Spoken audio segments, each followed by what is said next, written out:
Greetings, family. This is Cassandra Faith Floyd, also known as the Daughter of the Fates, founder of the Temple of Evolutionary Emergence.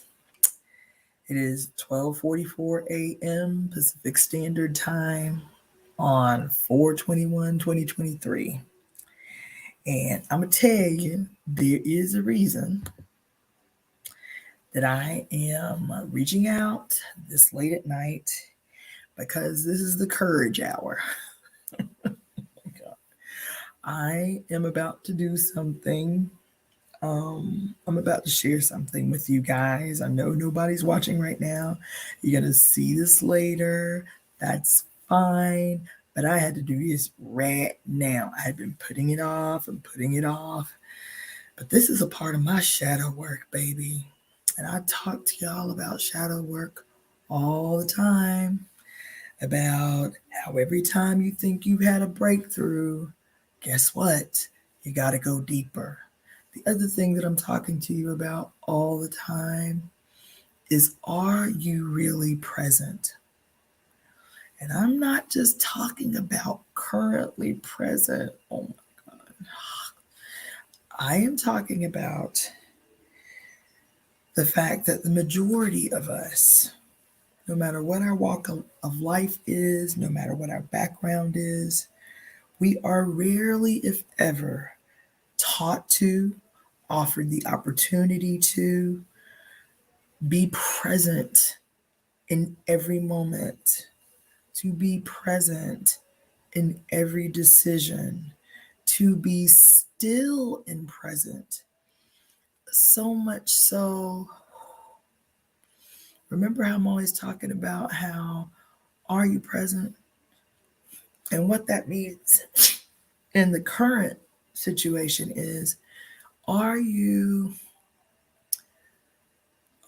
present enough right now that you recognize the exact moment when a prayer has been answered, when a dream has been fulfilled, a wish has been fulfilled?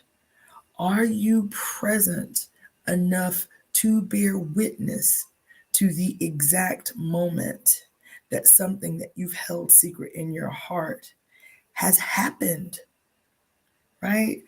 Are you present enough in the moment to recognize a miracle when it happens? That's what it means to be present now. Baby, let me tell you about this breakthrough I just had this past weekend. Are you present enough to recognize a moment that has passed and see it for all of its potential? Are you present in your analysis of your past? Are you present when doing shadow work in your past? Are you present with your past? Are you present enough to recognize moments that have passed that could have been permanently impactful? Present enough to bear witness right now to all of the possibilities that moment could have offered? Oh my God. Let me just tell you. We all have been doing shadow work, whether we've been consciously doing it or unconsciously getting our asses kicked and not recognizing that it's forced shadow work, right? We all been doing shadow work since this COVID shit, since the pandemic. You feel me? Sitting on our ass, getting to know the people that we live with for a change, right? Baby, let me tell you something. When we look at our past, so many of the times we are looking back with regret. I shoulda, coulda, woulda. What if I had, but I shoulda did this, right? Instead of being present in the analysis of our past, sitting with it without a spirit of judgment at all, without any emotional investment in the what would have been, just to be still and present in your analysis of your past so that you can be even more clear in your present, even more present in your future, recognizing that that moment was to teach you in your future how to be present, how to recognize opportunity, how to recognize a blessing when it unfolds, a miracle when it occurs. This thing that we currently live in is set to keep us busy in the brain, busy in our bodies, running and ripping and doing task mastering our whole lives, distracted our whole lives. Because to be present is to be emboldened. To be present is to be empowered. To be present is to recognize personal power. And that power definitively all the time shaping our existence, shaping our reality to our benefit. See, when we're present, the decisions that we make always benefit us. To be present is to always be coherent when we make a decision that's going to be in our best interest, right? Now, the preface had to happen, baby, because the breakthrough kicked my ass. It was great.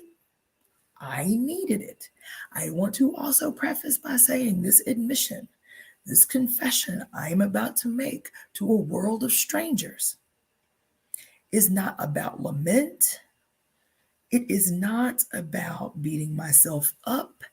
It is not about longing for.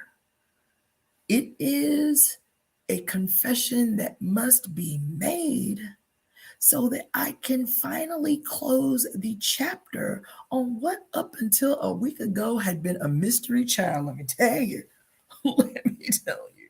Because the busyness, baby, the distractions, the not being present held this mystery right in front of me for years, but still was so elusive. Still was so elusive until I got my ass out in the mountains, sleeping outside for 4 days with the noise, the beautiful noise of a rushing river flowing by my freaking tent 4 nights in a row. And on the third and final 4 days in a row, 3 nights in a row. And on the third and final night, let me tell you what happened.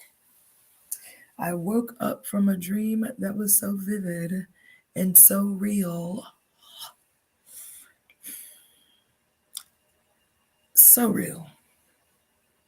And I had been so joyful, so grateful for the opportunity, the invite to where I was. It was a friend's land. Beautiful beyond imagining, baby. Oh my God. Beautiful beyond imagining. This extraordinary place, surrounded on all sides by mountains, and the house sat perfectly in the cleft of this valley, surrounded on all sides by mountain, and perfectly in the valley was this raging river, and my tent was right next to it. It was so surreal, right? So I'm so grateful, but the whole time I am as happy as I was, as joyful as I was, and as awestruck as I was every single moment I was there. There was this sadness that I could not shake, this frustration in my flesh that I could not shake, especially at night when it was time for me to get into that tent and wind down enough to attempt to sleep through the night. And then this third night after night of crazy dreams all over the place, this third night, my shit was crystal clear. Crystal clear. So I got up at 12:30, I think it was 12:03 a.m., and started writing. And that is what I am going to share with you this late as evening on the eve of this Mercury retrograde, hot off the ass of this total solar eclipse in Aries, baby, that's handing us our whole ass. You feel me?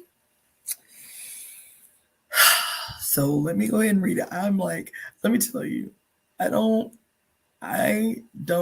get afraid. I don't experience fear the way that I used to. Anxiety, fear, hesitation, those things aren't really part of my regular lexicon. When I tell you, I'm a little bit nervous about this one. I am a little bit nervous about the confession I am about to make.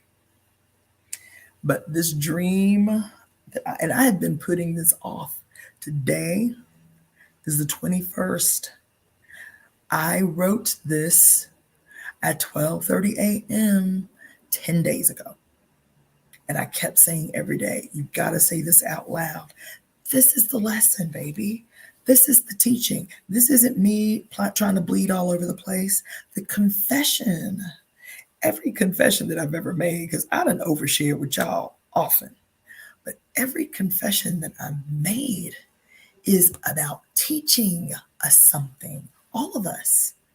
It is about deconstructing wherever embarrassment comes from, or guilt comes from, or shame comes from, right? Why do we hesitate around each other? Fear of judgment. Why are we embarrassed? Fear of judgment. Why are we fearful? Fear of judgment, right? Typically, those are the things that stop us, halt us from communicating honestly with one another, deeply with one another, confessing to one another. Those things that we hold on to that should not be held on to.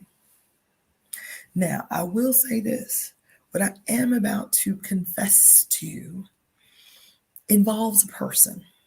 And so I don't want this person to be embarrassed by this confession, or to feel like this confession is some attempt to sway him emotionally or anything like that. It's nothing like that.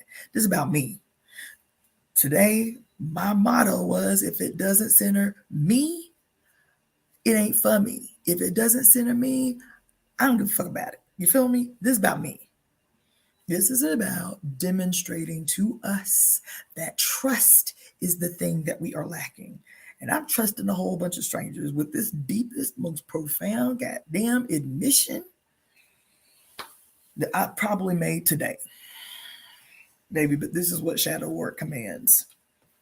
And I don't know what shadow work look like for y'all, but honey, it's deep, deep, visceral ass shit. Okay? For me. That being said, and my procrastination ending, I'm going to read you just what I wrote. My only love lost regret is KW. Though my life has been, those are his initials, KW. Though my life has been filled with many consecutive happy moments, I have never been fully happy because I have never known love, true love, real love, a love my mother and daughter would be happy with for me. A love that is healthy, supportive, mutually beneficial, fun, exciting, safe, sexy, constructive, growing, able to meet my many heart's desires, my dreams. The only person in my life where that was certainly possible was with KW. And in the ignorance and arrogance of my youth, I threw away the only opportunity for happiness I've ever had, at least up until now, away for a lousy one night stand. In recalling many pivotal moments in my life, that clearly changed everything. That moment was certainly the most pivotal. That decision That decision not only lost me a chance at radical happiness with who Spirit presented to me as my person, but it left me wide open to a succession of piss poor replacements that were the exact opposite: unsafe, one sided, unsupportive, unthrilling, unhappy, non exciting, hurtful, demoralizing, damaging, regressive, artless, heartless.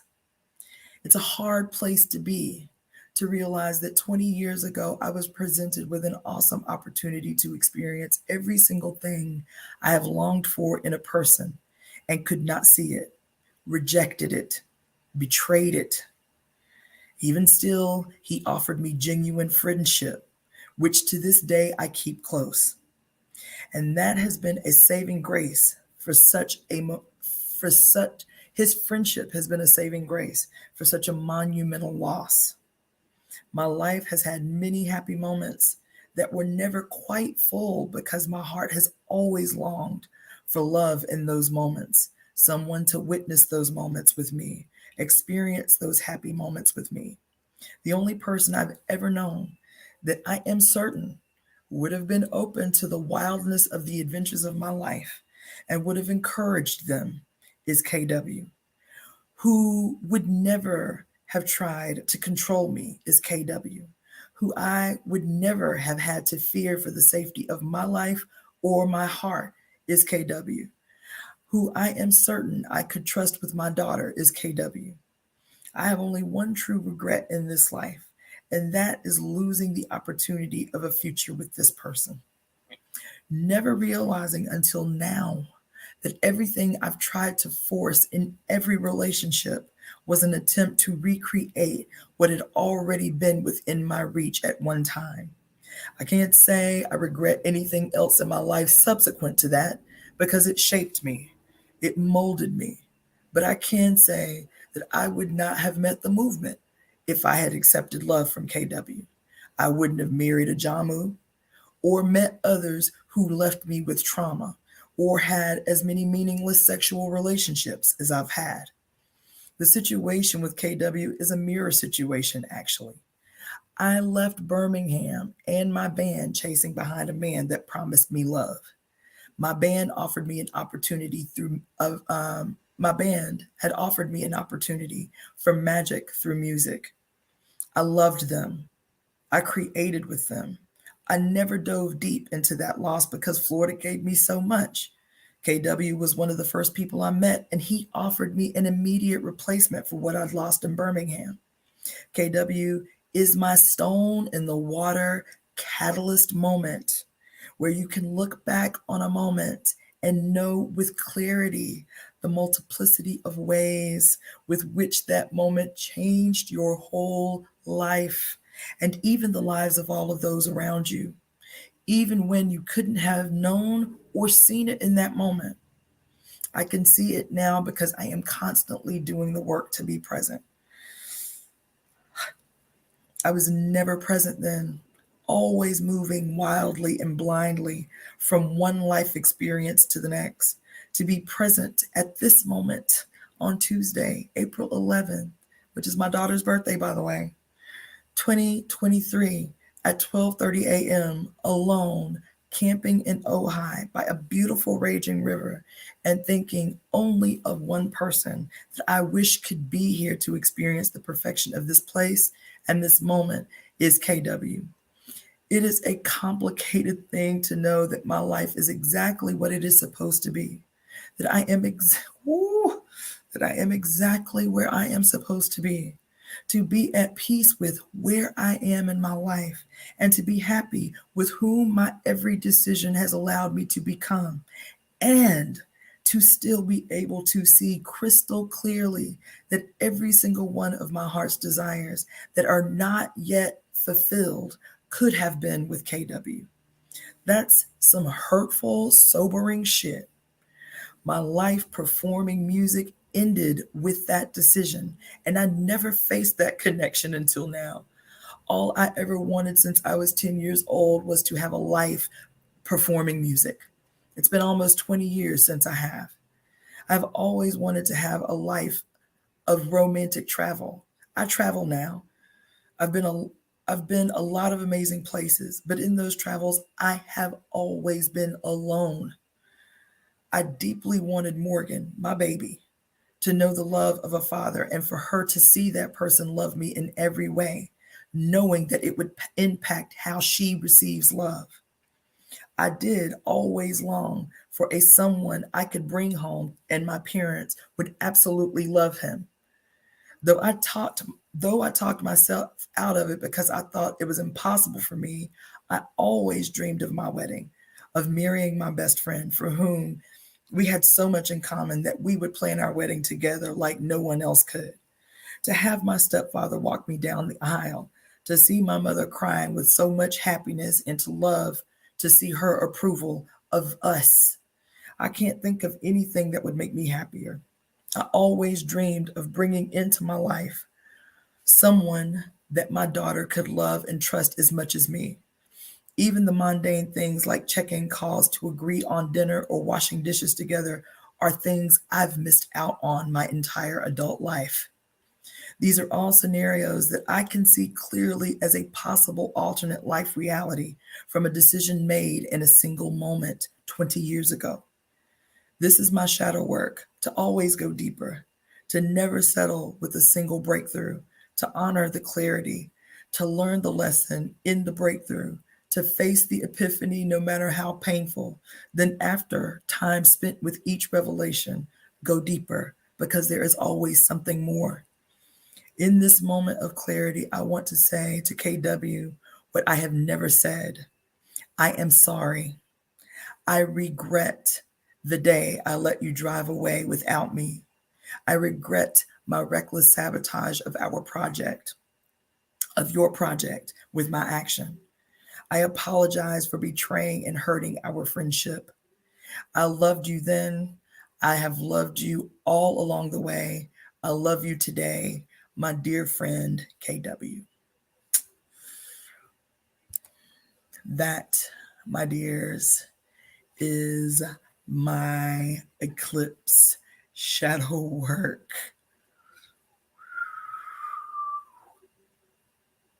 Mm, baby, look, it got so much deeper than that, but that was the gist of it. That's what you need to know. But just know that shadow work is the deepening. It's the deepening. It's the deepening. With every epiphany, there's the ability to go deeper. And after I wrote that, I did. I was up till 3 o'clock in the morning, writing out. Ooh, child. Writing out the multiplicity of ways that a single moment changed everything and can look back fully present and know, not believe, know what the possible lives. Hey, a bossy, what are you doing up? knowing, knowing, fully knowing what the alternative lives could have been. Baby, let me tell you something. Y'all keep talking about 5D. y'all ain't even close yet. Y'all ain't even close to understanding what it is. You are not.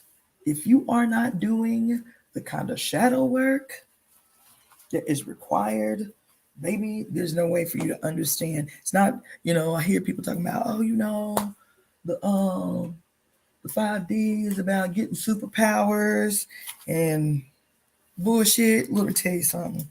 You ain't getting no superpowers unless you're doing the kind of goddamn shadow work that's kicking your ass. And I mean deeply, profoundly kicking your ass. What does the disappearing, the eradication of time as we understand it mean? It means just what I told you. The story I just told you about Being present in the right now, looking into your past just the same way you would look into a crystal ball, expecting to see the future.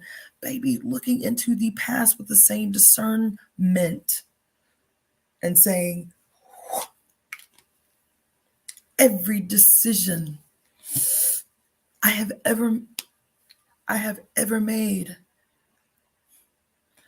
every decision I have ever made is a rock in the water of life that has 5-dimensional possibilities that were offered to me.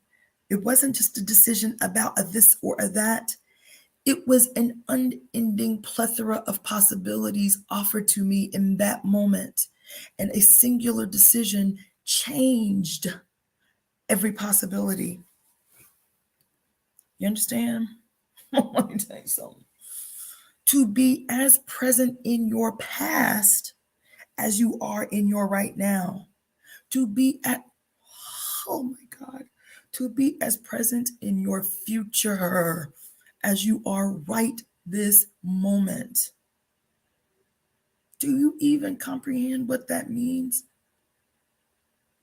When they tell you, because listen, it might be because it's 1:00 in the morning that I'm being this deep with y'all.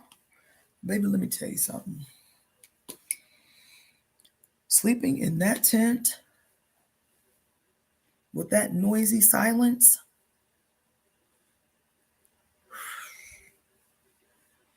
getting up first thing in the morning as soon as the sun came up to go lay in the river,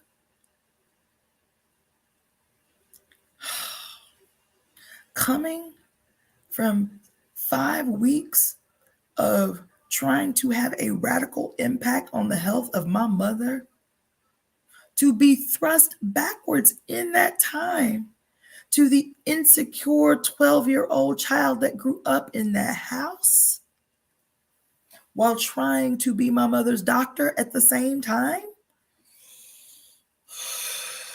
Baby, look. Baby, look. I am purging right now. Look at my arms. Look at this. I'm going to tell y'all another story about being present in the now. Look at this. Look at this. You see this? These are not bites. This is me purging. But let me tell you what happened. This started 3 days ago. Both sides, same place. Right? Let me tell you what happened 3 days ago. About shadow work, about being present in the now, even as you were going back in time and being present in the past as if you were still there. Baby, let me tell you. These Facebook memories keep me awesome. keep me fucked up, okay? So not only was this past week my daughter's birthday. This week, 10 years ago, I was graduating college. Feel me? This week, 9 years ago, I was graduating college. This week, 10 years ago, I was a senior in college. I was in my last year of grad school. And my husband went on the run. We were on the brink anyway. I was taking care of our 3 kids with him gone in my senior year in grad school. You feel me? I was going through a lot emotionally, trying to show up for this new family in the height of crisis while trying to be present in medical school, baby. And 3 days ago, to the date, I started breaking out in the morning, and that afternoon, that evening, I was checking my Facebook memories. I do it every day. This is 10 years ago to the date.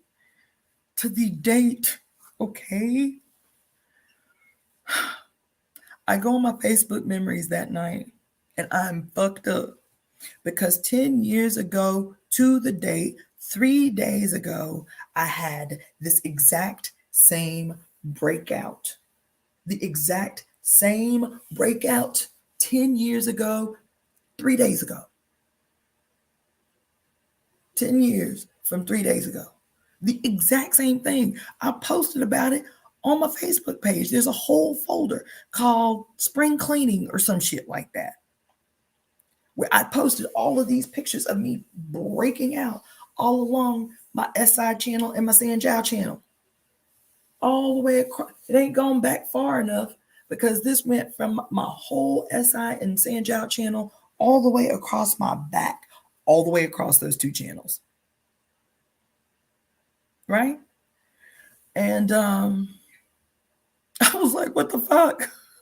This shit just popped up out of nowhere. I was like, well, maybe, I got into something while I was camping. But I wasn't in no trees or nothing. I was like, well, damn, what is it? And then I look on my damn Facebook memory, and 10 years ago to the date, this same breakout in the height of an emotionally extraordinarily stressful moment in my life. The difference is even though this thing with my mother, I wouldn't say that it was stressing me out. I didn't feel stress. Like, the motion of it was stressful in terms of like driving across the country, which was ambitious as hell, right? Then packing up and closing out the chapter on my storage unit, which I'd had for 10 years. That was deep, right? Having to part with so much of my stuff that I didn't want to part with, right? Coming back here to bill pay, trying to jump right back into bill paying mode, and feeling pain everywhere in my body. I'm like, why am I hurt? Like, I was hurt everywhere. I didn't injure myself while I was home. I'm like, why the hell I'm in pain everywhere. The soles of my feet fucking hurt when I'm not even exaggerating. The soles of my feet hurt when I got back here. I'm like, what the fuck, baby? We have to dig into our past. I've been saying that shit for 3 years, and yet I still was not digging deep enough. So he was like, bitch, there's some shit you need to unpack. There's some shit you need to let go of. There's some shit you need to relinquish control of. There is some shit you need to relieve the grief of, the shame of, right? That's what that confession was about. What that confession was about. That confession was about holding on to, not even realizing it, man. Not even realizing that even in relationships that I have been in subsequent to this moment that I'm talking to you about, that I was always disappointed because I was always trying to recreate the moment I'd lost. I knew it. But I was not aware of it. I wasn't conscious of it. I was just like, why is every motherfucker missing the boat? Like, but it's because I needed to recognize in my own patterns. Baby, look, that's some hard shit. I know. And I want to say, when the way people treat us, it's this double-edged blade. The way people treat us should never be excused. However, we do have to take responsibility for what we will into our lives. It can be both. It can be both. People who are wrongdoers, people who mistreat you, you can expect accountability. You can expect them to be held responsible while still at the same time recognizing your undealt with patterns that wills them to you, because it does.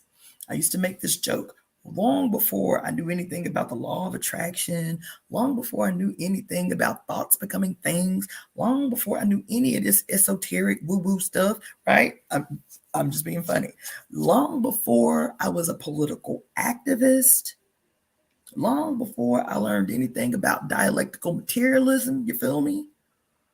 I used to say, as a joke, but for real, do I just have an invisible blinking light on my forehead that says sucker, that only attracts men who are looking to exploit a sucker? And Spirit's answer is, yes, dear. You got an invisible blinker on your head that says sucker because you have not been present enough to dig deep into your past to undo your patterns, to face your hurt, to face your trauma, to face your conditioning, so that you can unburden yourself of that shit and will into your life that which you deserve, that which you long for. The longing is not enough, baby. We can say out our mouth, we want this, we want that, we want this experience, we want that thing. But have you removed the blocks from your life, from your consciousness, from your past? Have you been present? Not only in the now, in your past, and in your future. Have you been present? Can you be present? I hope that that is making sense to someone. I hope that that can be received by someone, because I'm going to tell you, I'm going to get one step deeper on this topic and then I'm going to leave it alone. That's going to be it. I ain't going to. This is me doing it. I did it. I've been sitting with it for days. I'm done with it. Now, this is me officially being done with it, because Spirit was like, this ain't no shit you can sit on by yourself or just journal about. This is a sharing moment. This is a confessional moment. This is a teaching moment for others. So I'm going to tell you how it got deeper. Because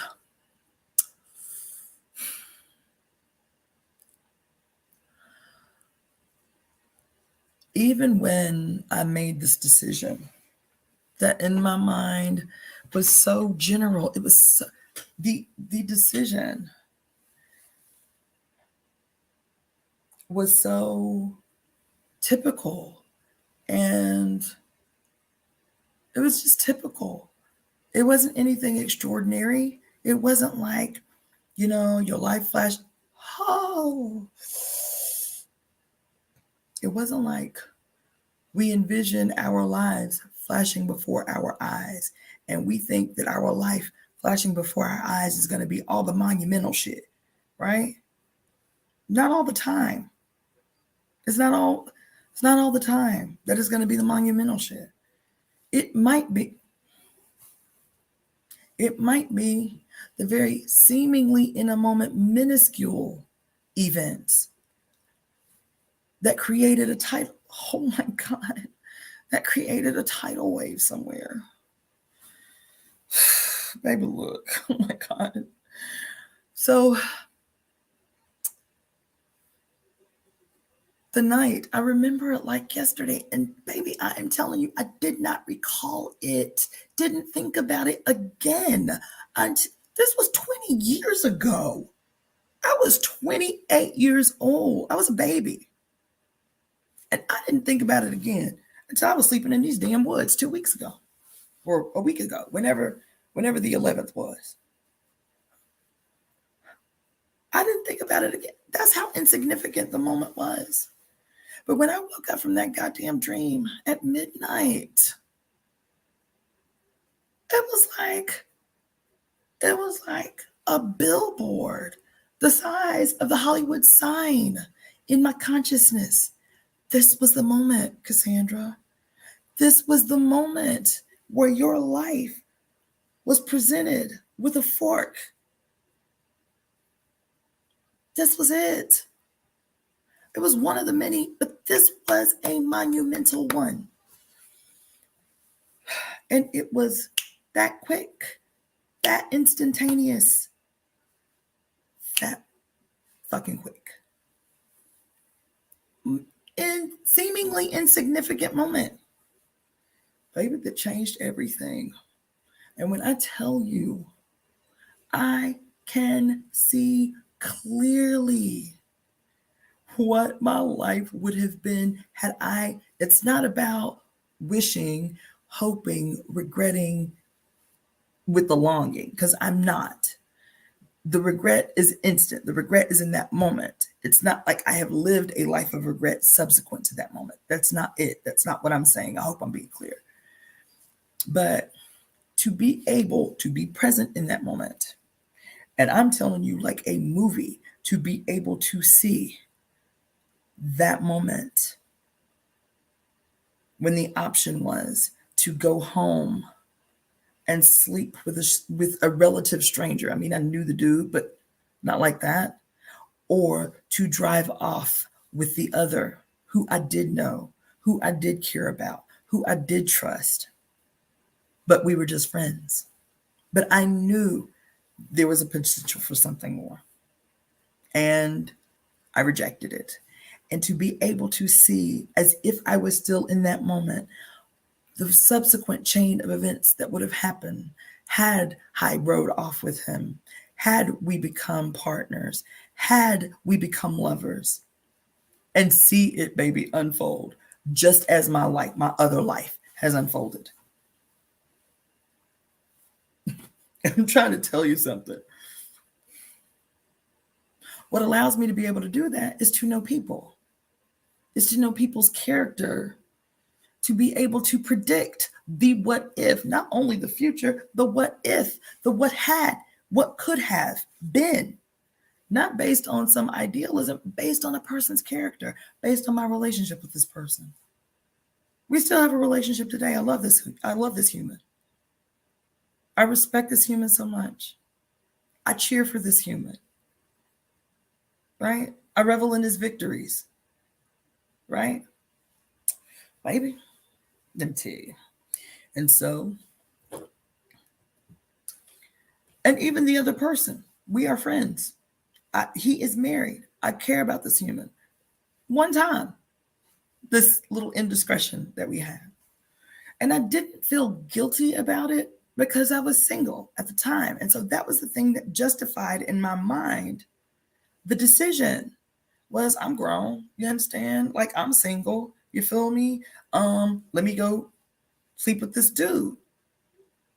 But that was, and so that was the thing that had kind of like gave me peace about the decision. But the cascade of events that happened subsequent to it, I was very subjective about them and reductive about the cascade of events, which were hurtful, which were damaging, right? Trying to avoid blame. Anyway, I'm being a little cryptic now because I ain't trying to say too much and spill too much. I don't want to embarrass this person. That's not my intention. And he probably won't even realize, he probably won't ever even watch this, truth be told, but just to be on the safe side. But baby, look.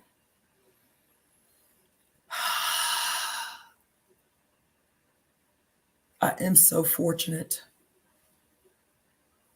I cannot say it enough. I am so fortunate. I am so extraordinarily blessed. I am so humbled by spirit, grateful to be offered the ability to see. Oh, my God. I mean, to be able to see, to be able to hear, to be able to feel, to be, baby, look.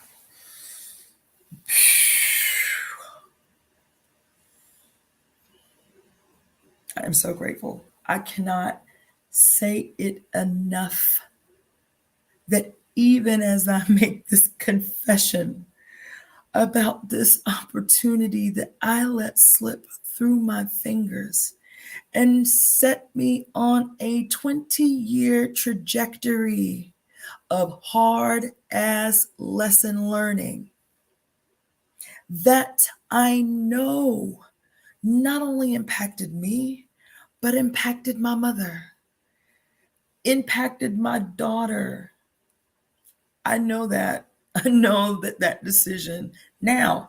Not then, I didn't know, but now I know that decision, we are not alone, baby. Never. Every decision that we make impacts the lives of others around us. It does. Even now, to fully honor the fact, it is a fact, that had I made the opposing decision, that I'm gonna be honest with you, I probably would not harbor the harshness that I harbor right now towards men, because my experiences with men subsequent to this decision, not to say that those experiences didn't exist prior to, but that was should have been the turning point, right? And instead, I chose my pattern. Y'all are not hearing me. Instead of deviating from what Spirit offered me as an opportunity to deviate from my patterns, in that moment, I chose the toxic familiarity of my patterns as opposed to the potentially bright new future of patterns undone. I chose my patterns. I chose those things that had never worked in my favor. Those relationships that were never affirming of me. I chose my patterns. When spirit offered me healing in love, offered me a future in love. And I mean love, baby, because I've, quote, loved a lot of people, men, loved them in my toxic pattern way, right? My toxic pattern way was that I had to love past trauma. I had to love past those that did not affirm me. I had to love past those who reduced me, right? I had to love past that shit. That was my pattern, was that I had to do whatever it takes to keep somebody in a relationship with me, even as I knew they did not care or love me, right? And when faced with the opportunity to receive affirmation, to receive love on the terms that everyone should experience it, a love that wants you well, a love that wants to see you happy, a love that is invested as much as you are, a love that is completely reciprocal, a love that is funny and fun and joyful and light and not burdensome, that is easy. We are convinced that it can't be, right? It's a part of our collective conditioning. That love equals trauma, that love equals hurt. This is part of our conditioning. Why do I say that? Our primary foundation, most of us, our primary foundational relationship is with Jesus. It is. And Jesus loving you, so he, quote, died for your sins, and you having to love this Jesus that you've never seen, ain't got no evidence is real, none of the things, but you're supposed to believe it. And the way that you demonstrate your love is to what? Carry your cross. You got to suffer to prove your love, just like he had to suffer for you to believe that he loved you. This is our conditioning. Our starting point is to reject the love of our mother and to accept that this faceless, ambiguous, invisible love trumps even the love of our mother, who is very real to us.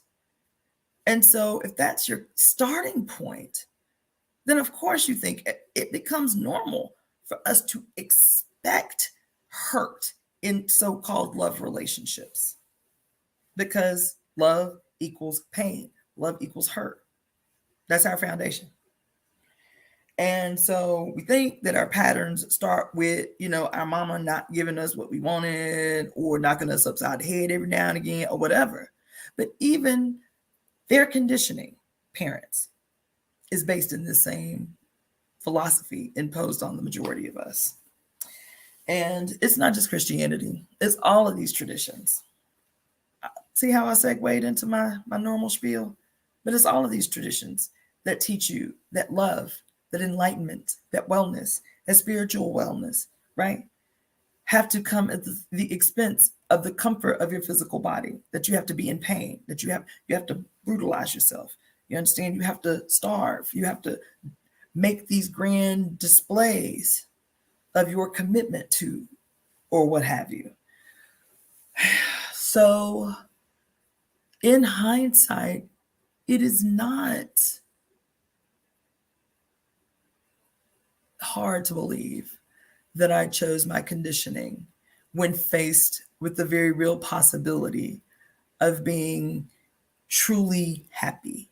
Like, truly, I don't even know if I know anybody else that I have as much in common with this person. I really don't.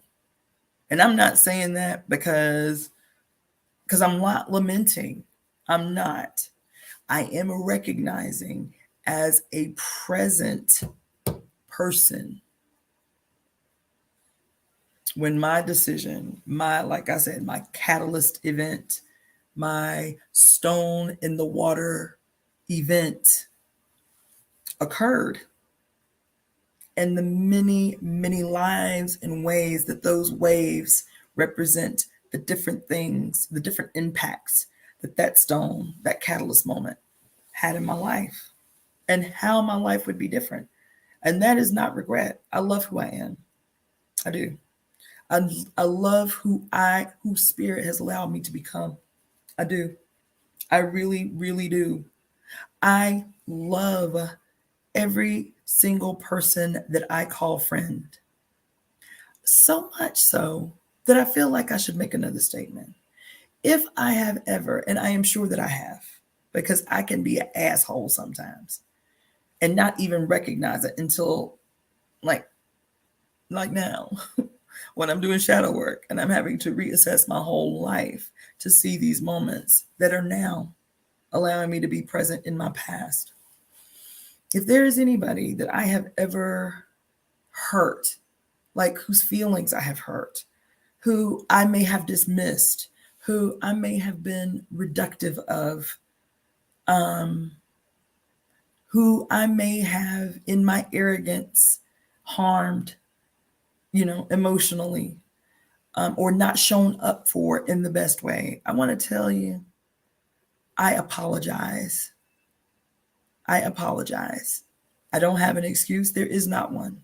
The only thing that I can say is that I am present now when I have not always been. I am grateful now when I have not always been. I am thankful for your presence in my life, though I have not always been. And I don't have a problem with any of those of you who have had your feelings hurt by me to call me out. I don't mind that. You can do that. I'm okay with that. I'm okay with that. Yeah. So that's really all I want to say. I think today is Friday. Today is Friday, the 21st. There are 2 Saturdays left in this month. And I've really been trying to decide whether I'm just going to absolutely take this month off from temple services because I don't feel like I have fully adjusted back into my life. And I will tell you that there's another thing that I want to talk to you guys about tomorrow, which I will do. There's another live that's happening.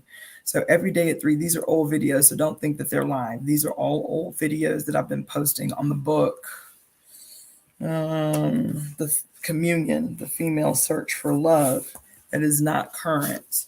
That is me having downloaded the videos from my reading the book, I think 3 years ago. It was right before pandemic. And so even some of I was going back through them, some of the videos are a little sketchy because of the phone connection. So I'll probably still reread this book over too, like I did The Great Cosmic Mother. But so that live is happening every day at 3 until the book is finished. 2 of them I couldn't do here through StreamYard because they were too long. So I did them straight through YouTube. If you want to catch those chapters, it's only 2. But so that should be done, I think, Monday or Tuesday, that book. But tomorrow I'm going to do another live because probably every day an additional live for a while because there's some things that I need to get off my chest. I don't think I'm going to do a temple service this month. I went to go check into, receiving the use of the art gallery that I have been using to hold the temple services. And I'll be honest, my interaction. Now, this may sound arrogant to you guys, but it's not. I swear to you, it's not where this is coming from. But the brother who had been letting me use the art gallery, like my interaction with him today, just left me in a place where I don't want it. I don't want it. I don't want to use the place. I don't want it. And I get it, like he was letting me use the building for free or whatever. But just because something is free doesn't mean I just don't want it. I don't want that kind of connection. I don't. And so, I don't know. I might be doing temple service out in the park some motherfucking where for a while because I need a building. I need a brick and mortar. I need a space. I'm going to be looking for a space, probably like a warehouse space or something like that. But when I tell y'all, I am done dealing with the emotional, aggressive complications and complexities of men. I don't have the spirit for it. I don't have the space for it. I don't. And even something as simple as using a building, for free can become, I don't have it. I don't have it. I do not have it. I don't have it. Especially when I know in a moment that these conversations would go differently had I incarnated with a penis. And that is the bottom line. It's that simple. It's that obvious. I'm like, y'all make shit too hard. Y'all make shit too hard. You make shit too complicated. And this disgusting thirst that you have to always in a moment be, to recreate patriarchy in your every fucking interaction with women. I just don't have it, baby. My spirit need to be light. My spirit need to be light. I got too much work to do to be walking around with a burdened spirit. And if that means I got to do temple service in the park for a while until we can generate enough funds for me to comfortably rent a space, I might do it right here in my back office or something. I don't know, but I'm not going to do it. I deliberated over it for hours after I left that brother today. And I'm like, I'm not. Nobody, no one, nowhere has enough of anything to make me betray myself. No one, nowhere, in any capacity has enough of any motherfucking thing to make me betray myself. If I'm not setting the terms, if it don't feel right with me, if it don't feel right in my body, if it don't feel right in my spirit, if it don't feel right in my consciousness, if I don't set the terms, you can keep it. You can keep it. And I mean set the terms for myself. For myself. Never again will I fall victim to the complexity of anybody, by the way, of anybody, anyone, but most in particular, will I ever, in no capacity, be fall victim to the complexities of men. I cannot. I can't. I can't. And none of us should. Not men, not women, not others. We shouldn't. We should not. These things are distractions. These things are like the little freaking tiny daggers of patriarchy, just attempting to nick you to death if you give it any energy. I ain't got no energy for tiny daggers. I ain't got no energy for it. If it's that big a deal, if it ain't, yes, sis, you can do it. Nah, sis, I can't. And that be it. No emotional shit, no reductive shit, no fuck, just either you can or you can't. Cool. And we be good. We be good. But all that extra shit, I'm not doing it. So all of that to say is I think I'm taking the whole month off from doing temple services just so I can readjust back into my life after 6 weeks. 6 weeks of intense. I can only say so much. One of the things I'm talking to you about tomorrow is this thing with my mother, but I have to be very careful. I have to like respect her, her privacy. So I will have to really be finesseful in my dance of sharing with you, our time together and what I was able. I have to be very finesseful, and I still have to work on that. But what I need to share, I need to share. So it might just be my experience and not so much. I don't know how that's gonna happen, but anyway. And then there's a couple other things I want to share, which is like I said, probably for the next 5 days, I'm gonna have to do short lives because I have stuff to get out, to get out, to get out. That's what this shit is. That's what this is. All of this, something trying to get out the best way it can. That is the exact same patterning of a breakout I had to the date 10 years ago under extraordinary emotional stress. It's like, I got to get out. So you can either get it out here, get it out at the beach. You feel me?